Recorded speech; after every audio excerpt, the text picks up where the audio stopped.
Welcome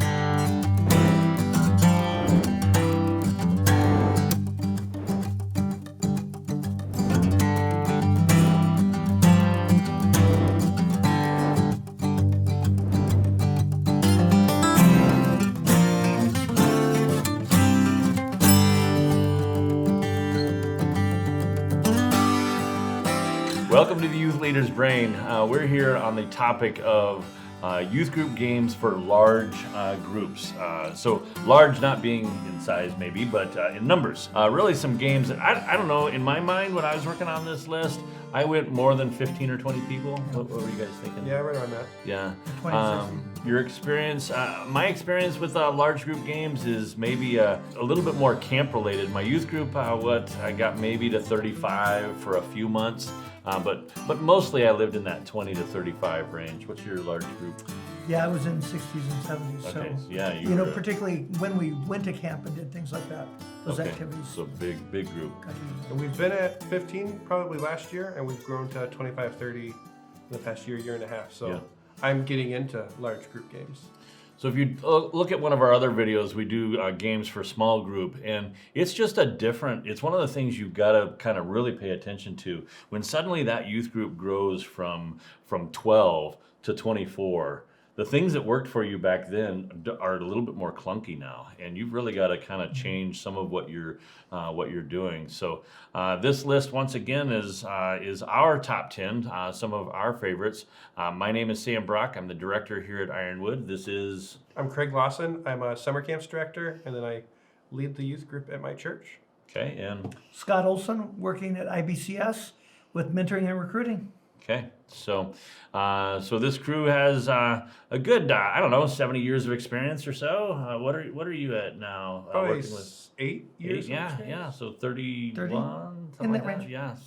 So nearly 70 years of experience, and I'm looking forward to the games. Scott is a little bitter right now because in the last video he actually guessed the number. I said a number, and it was wrong. No, any number is a number, Sam. A wrong number. But wasn't it a larger number you said? Yeah, I guess like number? 3. Because 2 is not a bigger number. So how many do you think we're going to get duplicates on this one? Ooh, I'm going to stick with 2. You're going to stick with 2? Yeah, I'm going to go 2. Man, I have no idea what's on everybody's list on this one. I'm going to go with 3. What are you going with? 1. Not any number, one number. One number, he's got 1. Just the number of 1. Okay, so here we go. I'll start us off with number 10. Number 10 on my list. This is an old favorite, been around a long time. Steal the Bacon. No. Did you play it with bacon? Well, rarely.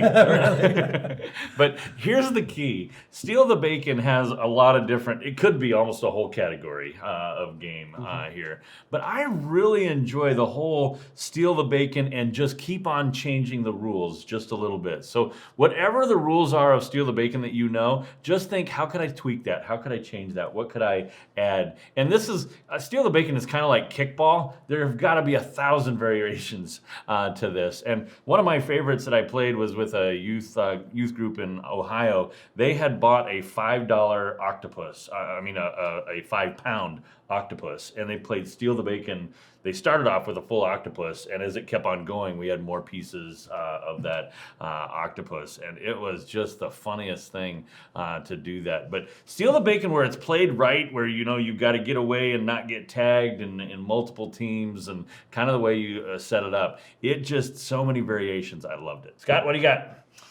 I have for my number 10. I have The Amazing Race. I'm going back to kind of the bigger games that we did with our group, and so we got a bunch of cars together and we made a plan and we traveled about 60 miles, and they had a number of things that they had to accomplish, number of things they had to find. I gave them a couple dollars, and then they finished out with a timestamp, and we saw who was there first, and then there was different penalties that would happen along the way. So it's one of those things that we went back just the other day with some of our sponsors, and they were like, Amazing Race was one of the best things we ever pulled off. This will be interesting because I had questions like, am I talking activities here, or am I talking games? Yeah. That sort of thing. And that was interesting because it's like a game wrapped up in the whole activity. It's all all sitting there. So The way we adjusted Amazing Race is we actually had events that they had to do in the car. So you would picture the car as dead time.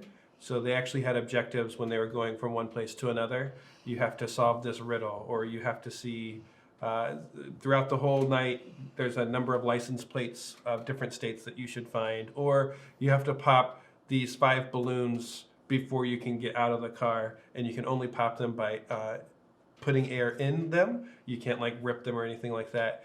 And I don't know about you, but if you've heard a balloon pop in a car with all the windows closed, quickly the windows will be open. And so just some fun things like that. So we kind of tripled the amount of activities done in an Amazing Race just by making them do things in the car as they travel. that's a good idea. Great idea. Really good idea. Okay, what do you got? Number 10? My number 10 is Noodle Games.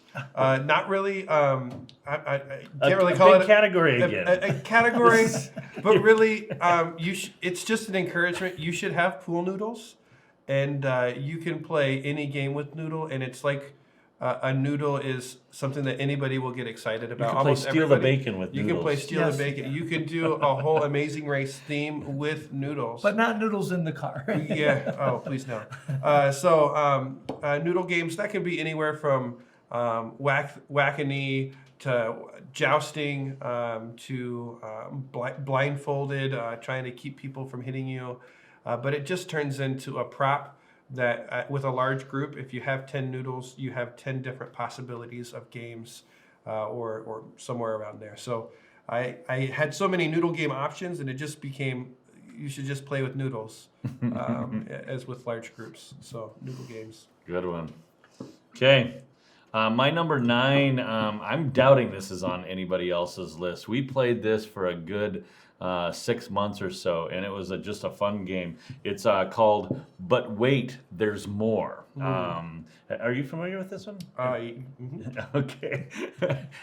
Oh man. We'll I think see. two's going to be wrong. I'm probably in trouble.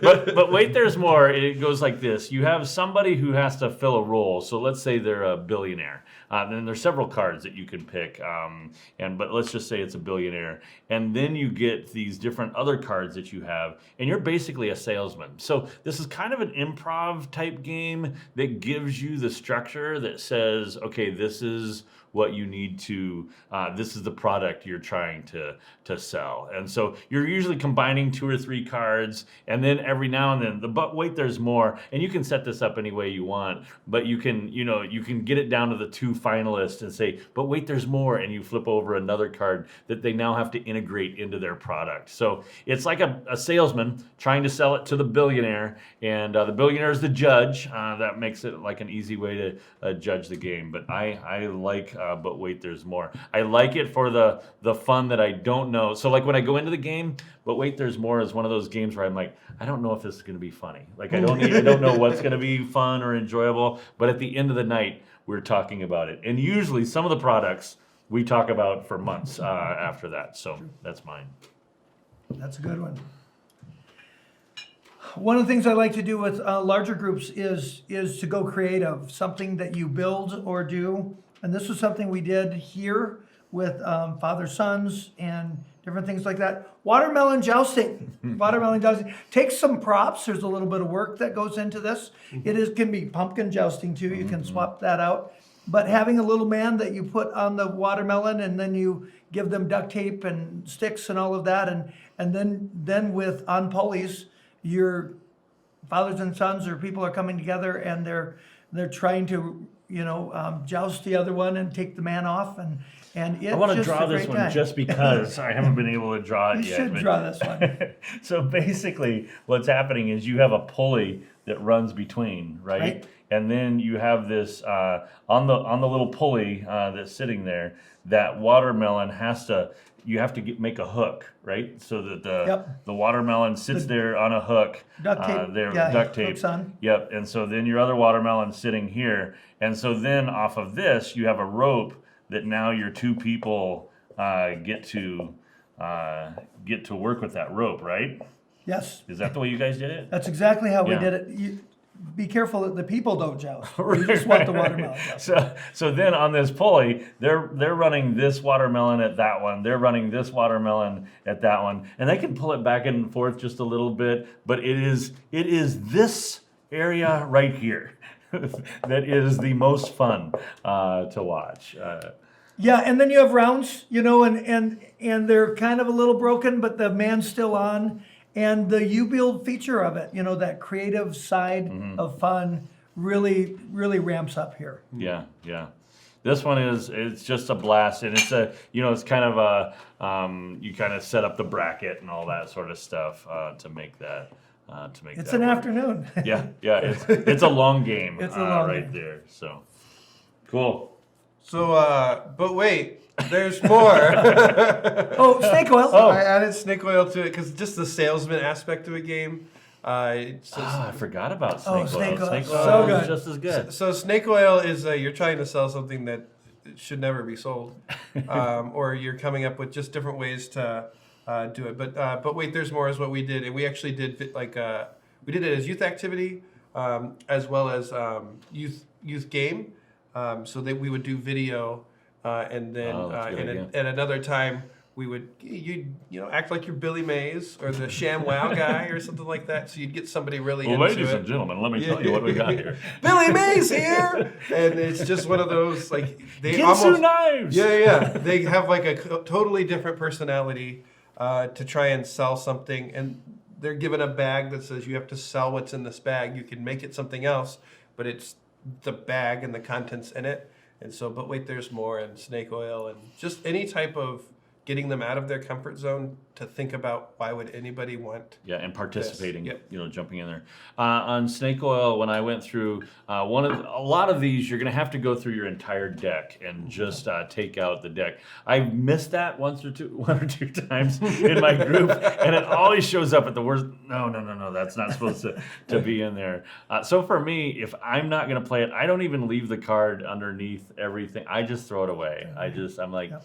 I'm not going to play with it. Yeah. It's not going to work. I just toss it, and that way it never makes its way back into the game. And you just have to imagine somebody, double innuendo, that, and maybe a few crass things that I'm like, no, I'm not going to put that. Filtered game. Yeah, a filtered game. It's a good thing. This game had the ability to crawl up my list if I thought about memories. Yes. But it's also had the ability to crawl off my list if I think about other memories. And so it probably could be top 3 if I only remember the good things that have happened with this game.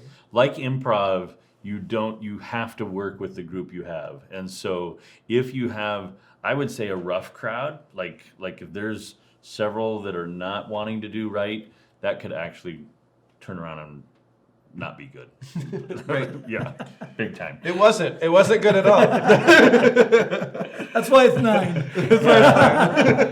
Okay, my number 8 is Blind Man's Volleyball. And Blind Man's Volleyball, just a simple volleyball net, big old plastic piece of black plastic, Visqueen, something like that, you put over the top. Usually used a beach ball as my volleyball. When they got better at it, we would use a regular volleyball as another round. It was a fun way to play volleyball that was just blind. It was a pretty simple setup too, because we had the volleyball kind of set up outside, and so it was just black plastic over the top, different type of volleyball, more like one of those big, round balls that you get at Walmart. But that was a fun one for us, and easy to add a lot of people to. Switch that a little bit, and you have Battleship. Yeah, you could. Yep. Or a food fight. That black Visqueen can work for a lot of stuff. And it can go up and down the list by the number too. Yeah, that's true. So. All right, number 8 for me is 2 Rooms and a Boom. Oh. It's probably going to see this one again. Maybe. So it's a great game that you can buy. It might be a little bit hard to find right now, but it just allows you to work with a couple different rooms, a couple different groups, and the goal is to get the president. Well, one group, the bombing group, is trying to get the president and the bomb together, and the blue group is trying to protect the president. And then you have a gray group that has their own agendas. And so it really allows you to do a number of things, and it almost feels like, a relational activity after a while. It really it really goes that way. It's kind of a fun, like a mafia style, but in a different way. It's a game that you have to just jump in. You can't understand everything. You have to just jump into the base game and try it out, and then you'll start to add those gray cards, and even more like the red cards have red and blue cards. They have different team mechanics Kind of depending a on role. a role. But it might come across as overly daunting if you just like, I'm going to try and do this. You just gotta, I'm gonna play it at the simplest level, and then you can continue to add things to it. My youth group will end up having favorite cards. Can we please play with Romeo and Juliet? Oh, That's my favorite. Absolutely. So they'll ask for cards. In this game, you can't play with less than 12. I mean, 12 is like bare minimum. I would say more like 16 is a nice number, and it can go up into that 28. I 30 love range. 20, 24. And you really do need 2 rooms. It's true. And there is a boom that happens at the end. It may not be politically correct. That's right. I might say some more about this later. So. I almost skipped over you. Well, you have this. You had 2 right here. No, not at all. I had like 17 right there. Yeah, he's already got his top 10 with two tiles. Bingo with prizes. Bingo to me is one of the things I aspire to be a regular at when I'm older. We play it with college students. We play it with youth group. We play it with all sorts. And then the prizes, they don't have to be anything big. I've seen more college students fight over Capri Suns and fruit roll-ups and fruit by the foots than over quarters because they want the nostalgia.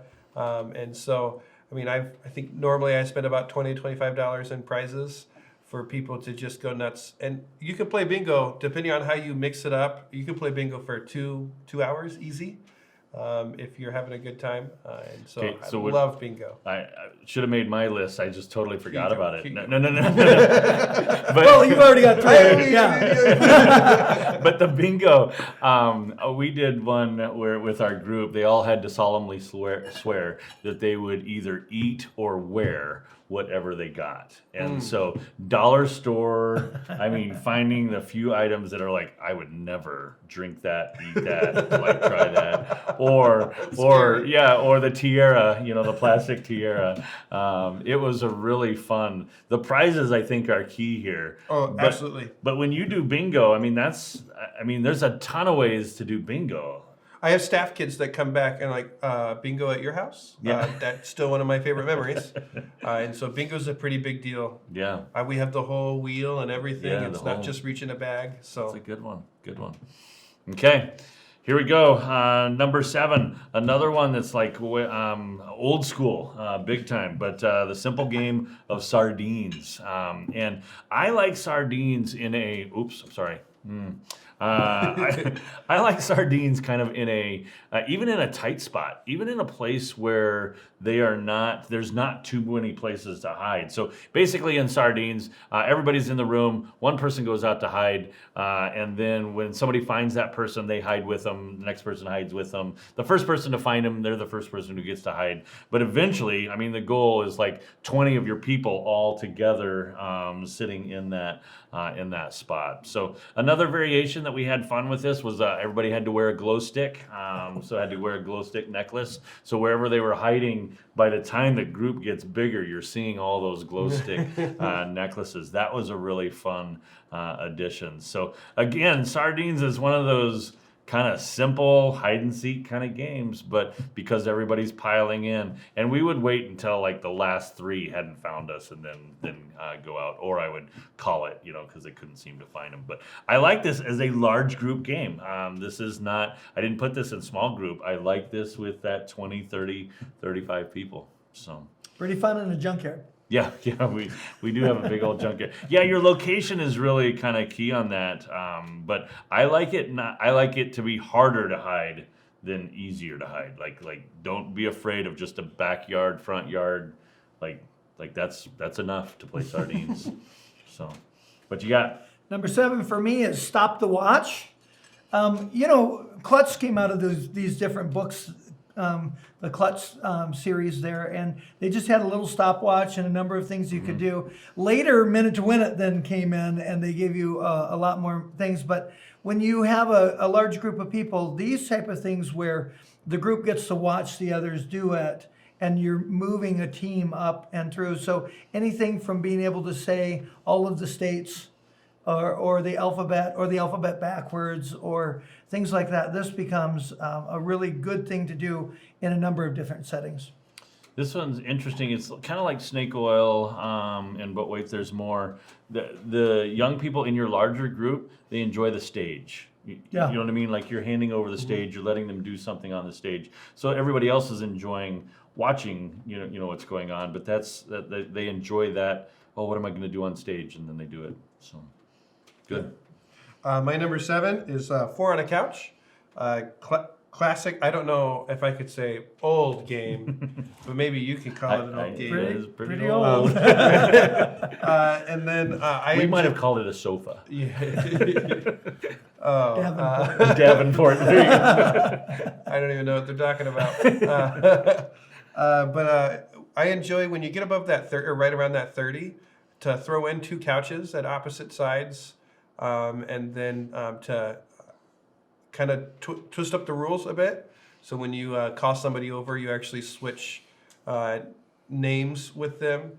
So it provides a little bit more of a challenge. It's not a quick game. It is you have a lot of names to remember, and then the names are rotating through. So it becomes a thrill of skill, a frustration at people that aren't paying attention, but it becomes a thrill of skill to kind of put the puzzle together. So. Yeah, that 4 on a Couch, if that one's so old that it's new to you, just a quick Google and you'll see a pile of explanations on what that one is. And that's what some of these games are so old, they're new in a sense that the kids haven't played them. So that's one of the fun things about youth. If they've not played the game, it's new to them. It's all good to go. So here we go. Number 6. Number 6. This one has to be played correctly. For me, this is Dodgebee. And this is my Dodgeball 1 that I have. So, King's Killer Court, Everyman's Color Court. There's a whole bunch of Dodgeball possibilities. But for me, Dodgebee is the one that you want to watch. Now, you need to go on Google and look for the Japanese rules or tournament. The cool part about Dodgebee, so it's something that you have to buy. It's a little disc like this. It's soft. You can get hit anywhere, and it's not going to hurt you. But it's played on a volleyball court. It's 6 people on a side. But then it is you are never out. So when you get tagged, you step out, but you're still playing. In fact, both sides of the volleyball court, they will pass it to their own team. So there's a little bit of strategy of when I want to get out, how I want to play. It's actually like a 3, like hockey. It's got 3 periods. You play it, you would be worn out at the end. And when you watch it played competitively, you're like, wow, that's a serious game. So when we play Dodgebee for real, it's more of I need 2 teams to rest and I need 2 teams to play. Like it's a serious game that you're watching, and you get better at it. A lot of strategy. My favorite part of the Dodgebee part is I don't have to worry about where I get hit. It's not going to hurt anybody. And then probably second is that you're never out. So there's a score at the end, but your whole team is still playing even if you get hit. And in fact, some people will put a guy hit early on so he can get to the outer ring and play that one. But we have Dodgebees. We use them all different ways, but played right, this is really fun. My favorite thing about Dodgebee is it's not like, so a dodgeball can be thrown really hard. A Dodgebee, you actually have to have technique to throw it, and it be hard and still accurate. So you'll have a lot of the athletic guys that'll throw it as hard as they can. And just like you throw a Frisbee as hard as you can, if you throw it the wrong way, it's just going to fall 5 feet away. And so it actually takes skill, not just athleticism. Yeah. Wind is one of the things that you got to think about. Yeah. And you can play this inside, even in just a decently sized room. Actually, most of the places I see it's played inside because of that simple court, no net. You just need the boundaries. The players have to be able to be on the outside, to be able to play this game, but a small footprint, overall. So it's definitely, but Wind would highly impact that game. So. Number 6, what are you doing? What are you doing? Improv games for me, as a youth group grows closer together, they begin to know each other, and so improv becomes something that you can begin to teach them. And the dynamic of this particular improv game is really somebody starts doing something, maybe swinging a bat, and the other guy walks up and says, "What are you doing?" And he says, "Well, I'm picking my teeth." And so he can't say what he's doing, and then the next guy's got to do what he says, and then they go back and forth. And once that guy starts, it's, "What are you doing?" And he's got to say again what he's not doing. And so that really is a lot of fun. And so you just rotate people through, and there's a number of improv for me. I like the way that Snake Oil structures it, but for me, this in front of everybody, thinking on your feet, a lot of fun. Yeah, the what are you doing? They start to tell a story, and if they can get a story going of what's going on, it's a lot of fun. This one's hard because it's fun because the mess up is part of what makes this one work. Like you're out when you start doing what he said, or when you can't think about something else and do something else at the same time. So then that person gets out. So it's kind of the and everybody laughs at that part. You are correct though. The group has to. It's not for every group. Not for every group. Yeah. So. Again, back on the stage, a lot of people watching. Yep. Classic again, capture the flag, and you can do capture the flag just like I think you can do steal the bacon a thousand different ways. Whether you're building something that you are capturing, there's lots of things to capture to build something. There are something specific that you need to capture. My favorite capture the flag thing is like a 50-pound weight. You can't really run that fast with a 50-pound weight, and then it just stays there, and so it kind of feels like more like a progressive thing. A guy takes it 10 feet, gets tagged, drops it where it is. It can't move, and so the flag kind of inches its way. And then a variety of capture the flags. Jailbreaks are for free to make them do some fun things to actually get out of jail. Push-ups, sit-ups, run over there. I want you to try and get me to laugh with a joke.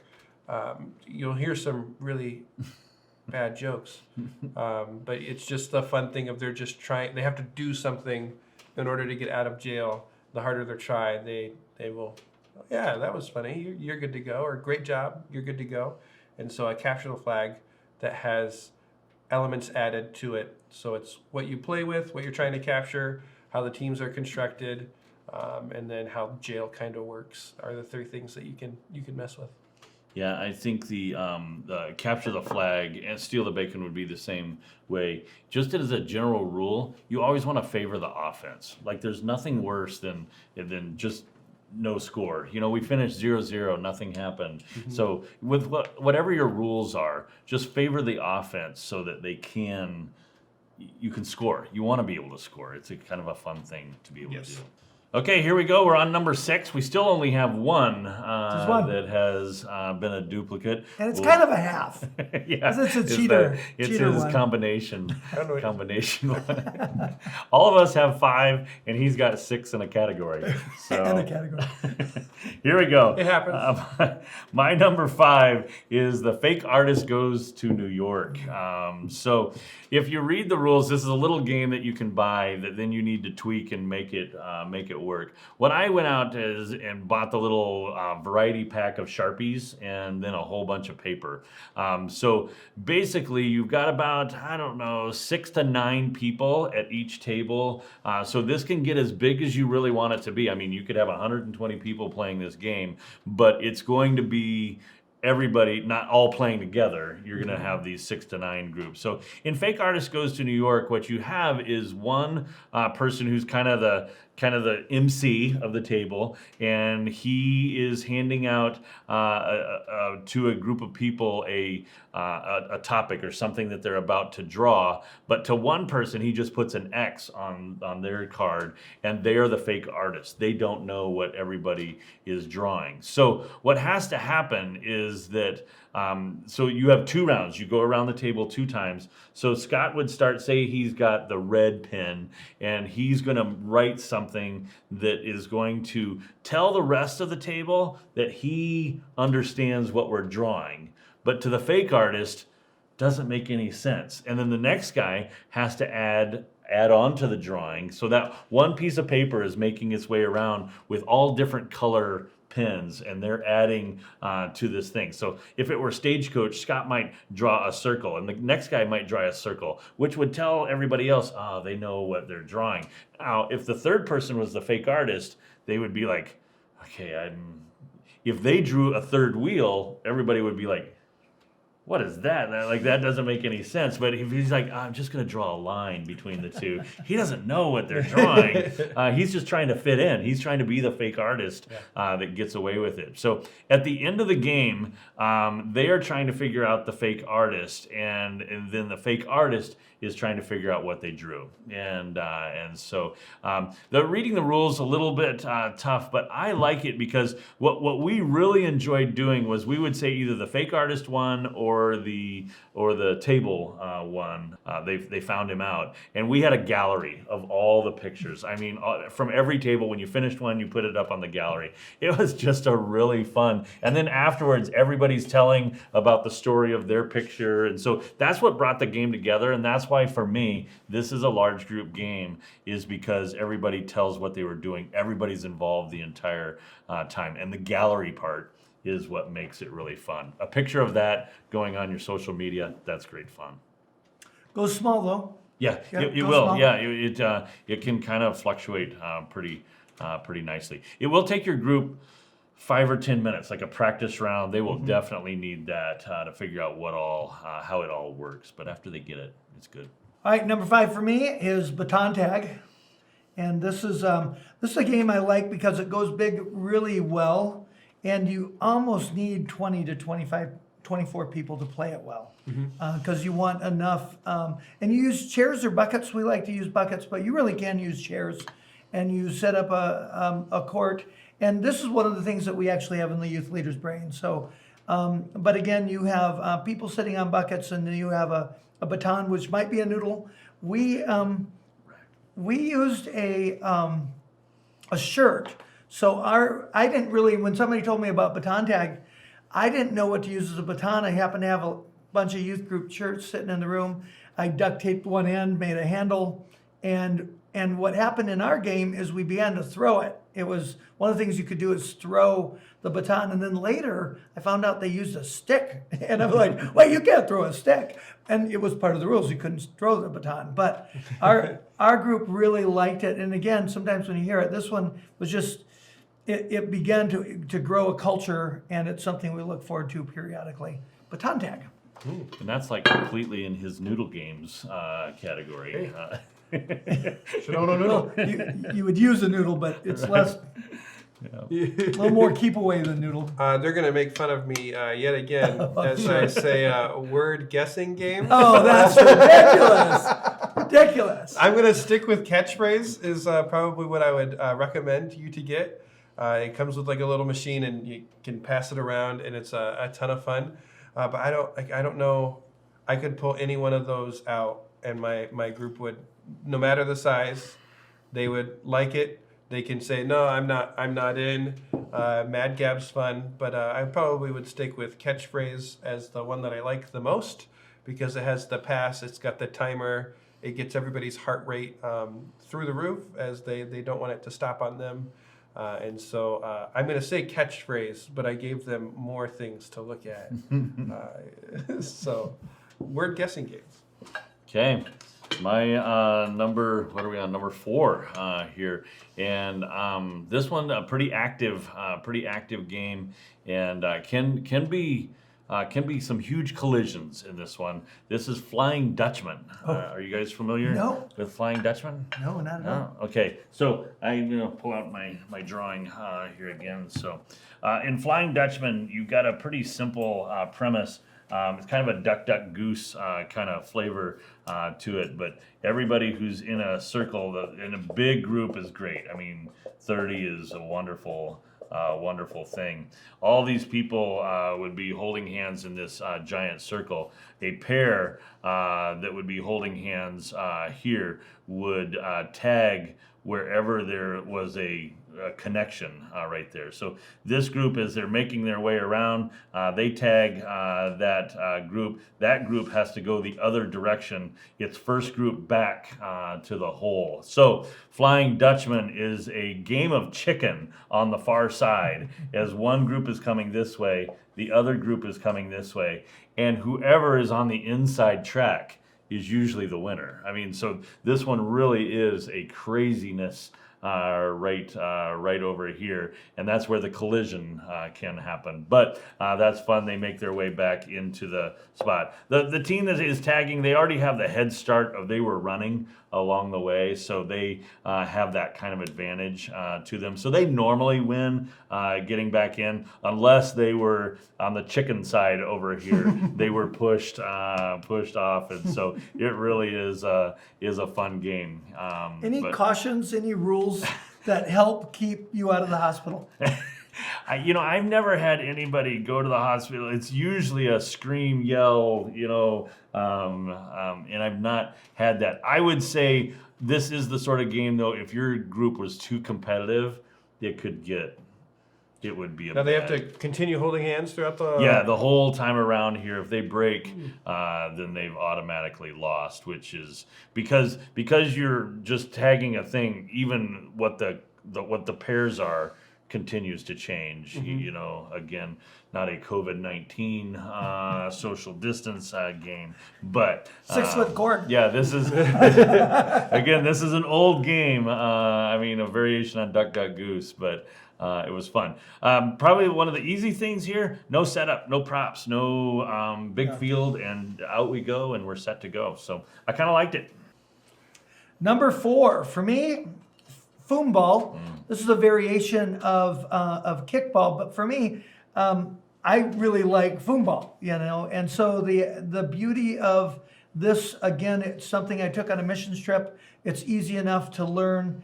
And there is no predictable bases. The other team are the bases, and so you really need a home base, and you need a ball, and then you need a field, and it goes really well. And we did actually play it in a gym, worked well in a gym, but on a field, a cricket field, and So basically in Foomball, so the pitcher pitches it to you. Pitcher pitches. You kick it. Yep. And then.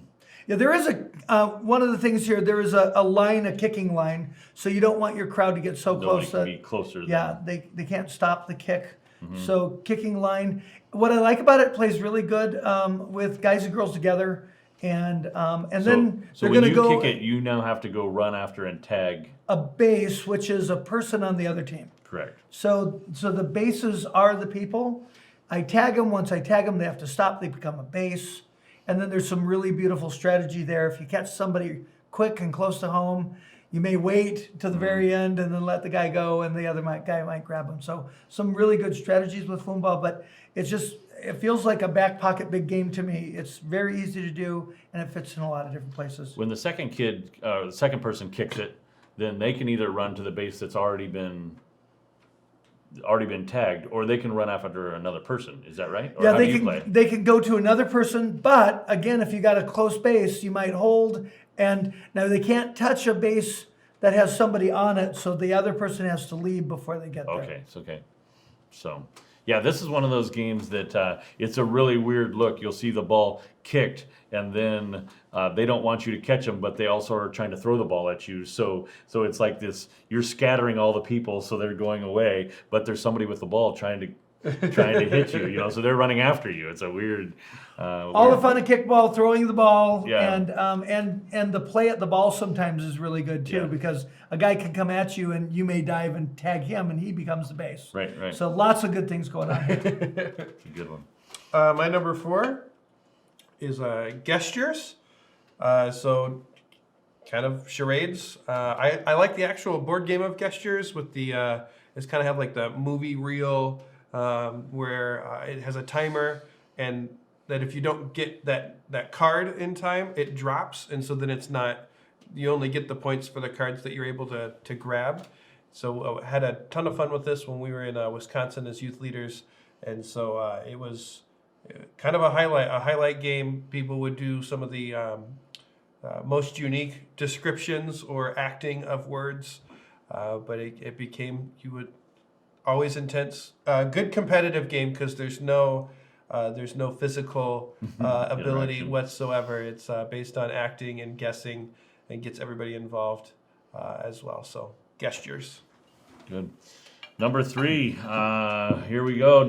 Our second one, 2 Rooms and a Boom for me is my number 3, and this is pretty high on my list. And again, when I first tried 2 Rooms and a Boom, I wanted to go on and see somebody play through. I wanted to see somebody do it. I couldn't find a thing. I mean, nobody has like a video of this working, which really scares me because even in the rules, I don't see how it's gonna work.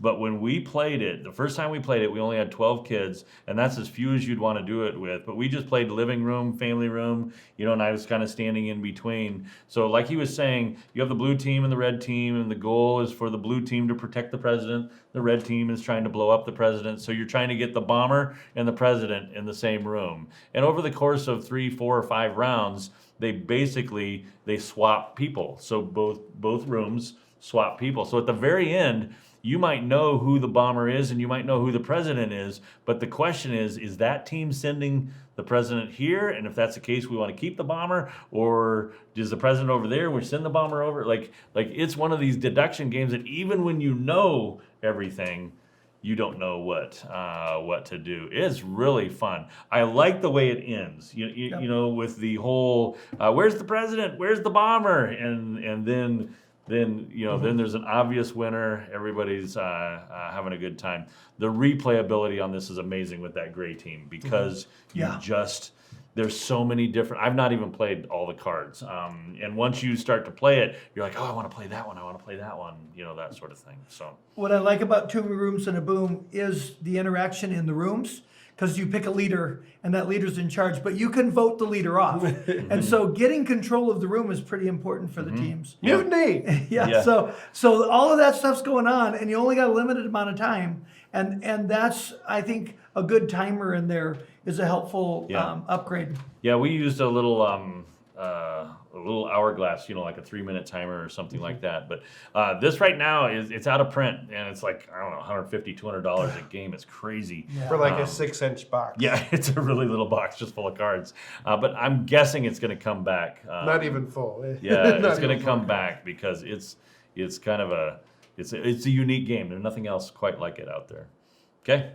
Number 3 for me is Ultimate. I love Frisbee games and stuff like that, but this one is nice for me because it's easy to teach, it's easy to play. You can go in different places, but then you can change what you throw. You can change. So the Frisbee makes it nice. Keeping it pure is great, but playing it on the beach for us was pulling seaweed up and making goal lines, and a number of those things just began to make a life of its own. So Ultimate, great game for me.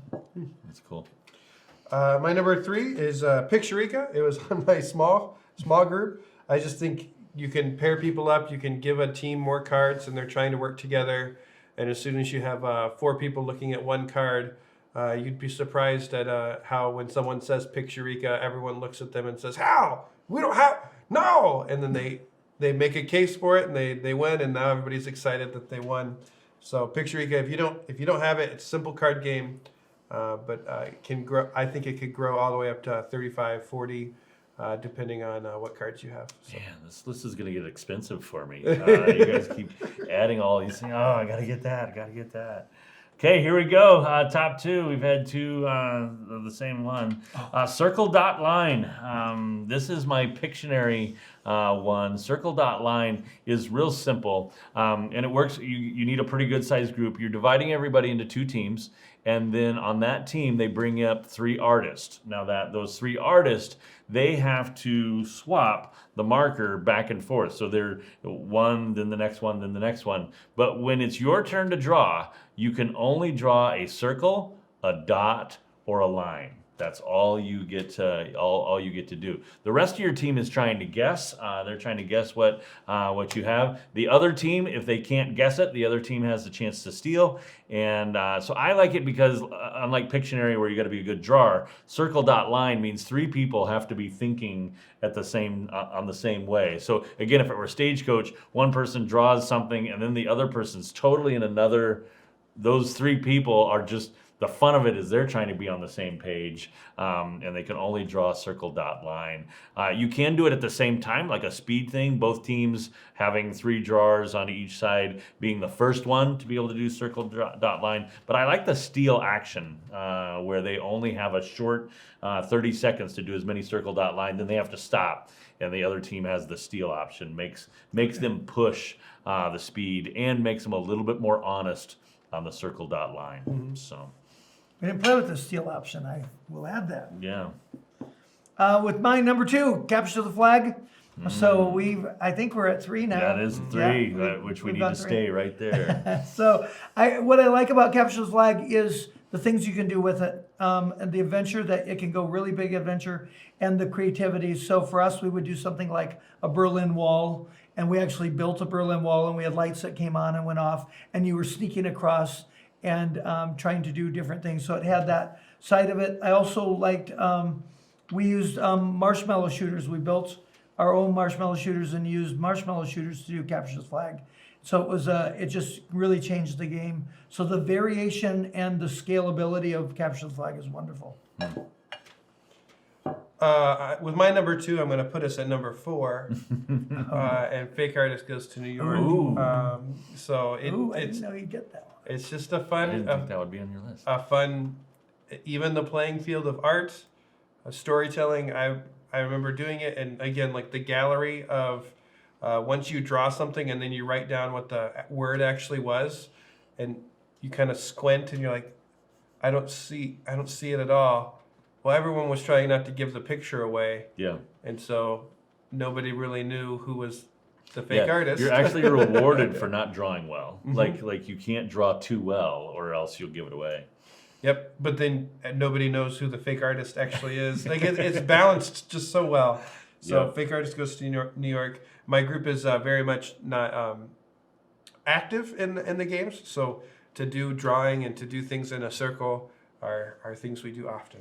Fake Artist Goes to New York is a really simple prop one too, because all you need is some paper and those markers. So it's a real fast to the table with a lot of people able to play it. So, okay, number 1. Number 1. My number 1 is Sculptionary. I play it a little bit different. You had it on the last video, but for me, Sculptionary is Play-Doh. Actually, we play it on a tile, somewhat like this. So this is your canvas. This is your base, that you're going to use. But we do jelly bean scoring. So every team has this little bowl.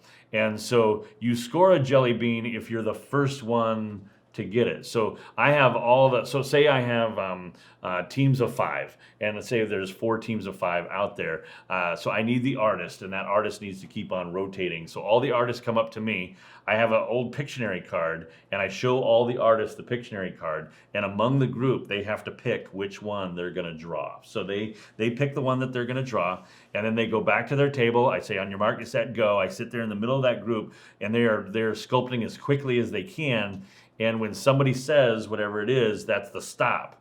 Now, the fun part is I give them a jelly bean for being the fastest, but then I have a couple of art critics that are around the room, and they're able to give jelly beans to whoever is the best art. So I love the speed, and some people are not even trying for the speed. They just want to be really good, because there's actually more jelly beans given out by more critics than there are the other. So they're just looking at their jelly beans, and of course somebody always eats one. So that's our score. What are you doing? So that's a fun ad. So it's a competitive, and it scales really nice. Yep. So I like Sculptionary. I love the edible score, and I love the fact that sometimes we're like, you didn't get this? Like, this was the best one. Right. And everybody's like, Yeah, because when they have this thing that they are, they're holding it like, and they're telling you all of the notice these And pieces. as they are, it's like sliding and falling apart. Its head falls off. Yeah, that's what they're like. No, this is really good. You gotta like this. So there's a little bit of salesmanship going on at the gallery. So that's my number one.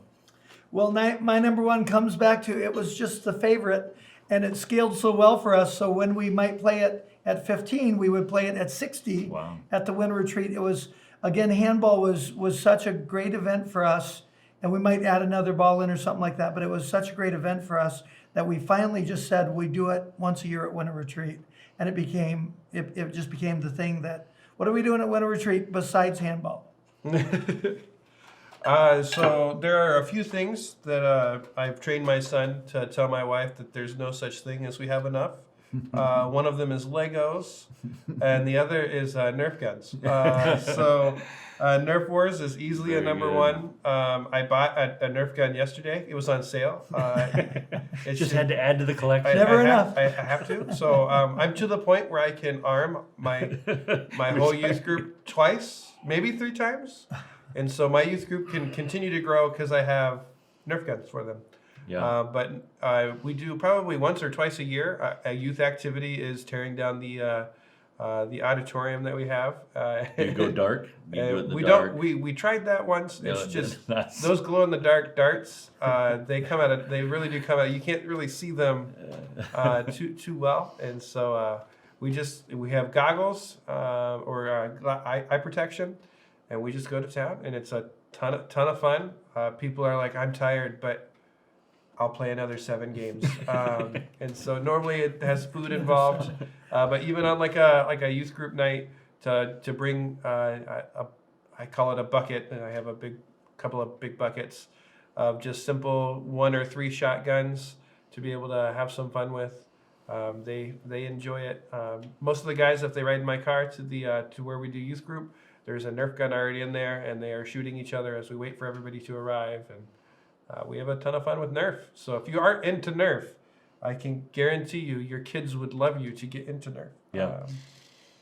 So there we go. We got our top 10 with only four duplicates. So this is a number I have found on some of this stuff. When you get a list like this big, I would start making your own like Christmas list for your youth group. Let some of the parents know that these are some things that we would like to have for our youth group, because some of these I'm seeing are things we brought out once a year or once every 6 months. It's not the every month kind of game, but those things sitting in the locker, sitting in the storage area that are ready to go, I think the youth really enjoy these type of.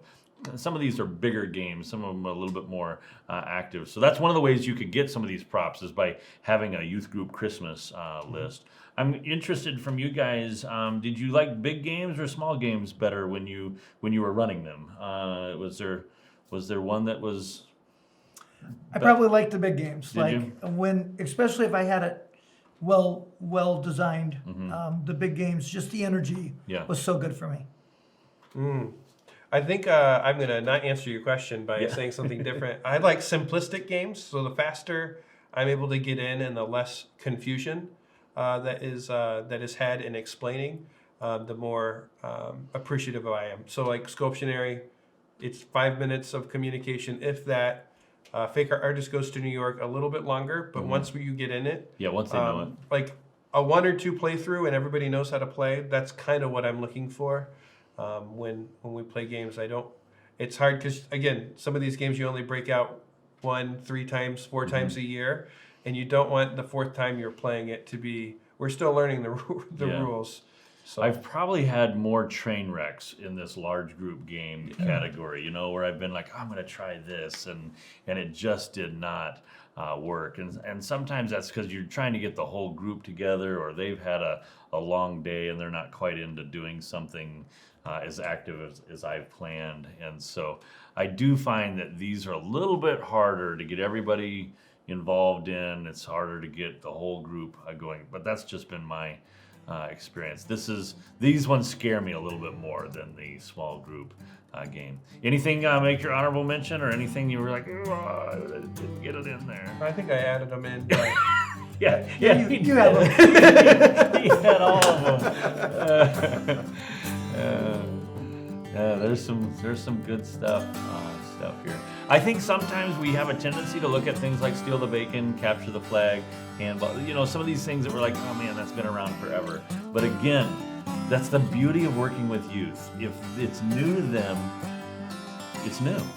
Like they've never played it before. So I'll bet there's something on this list that you will really enjoy. I hope that this has been a help to you. I hope that you will go away saying, we're going to give this a try. If it doesn't work for you, this was just our favorite. You've got a different group, and let us know if there's a favorite game that you've enjoyed playing.